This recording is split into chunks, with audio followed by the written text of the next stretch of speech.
اخبار کوتاه، دقیق و مهم روز دوشنبه.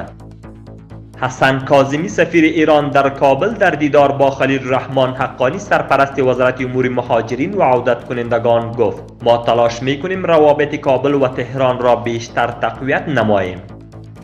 وزارت مالیه به احترام ماه مبارک رمضان محصول گمرکی 6 قلم مواد غذایی را کاهش داده است. جلسه کمیسیون سیاسی بر رهبری مولوی عبدالکبیر معاون سیاسی ریاست الوزراء برگزار شد که مطابق اجندا بحث روی بعضی مسائل مهم صورت گرفت. کمیسیون سیاسی در این جلسه بحث از بررسی و مطالعه طرز العمل ارزش‌های جهادی را تایید و تصویب نمود.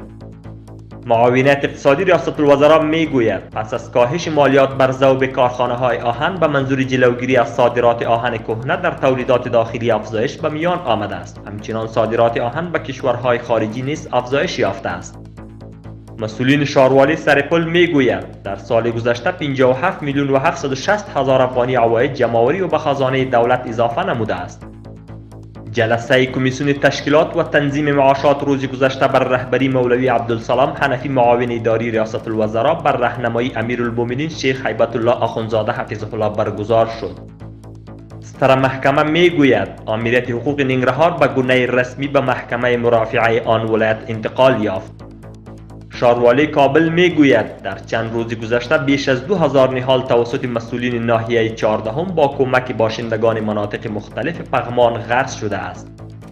مولوی مطیع الحق خالص رئیس عمومی هلال احمر افغانی میگوید کودکان مبتلا به بیماری قلبی که قبلا در خارج از کشور تداوی میشدند اکنون زمینه تداویشان در کشور مساعد شده است.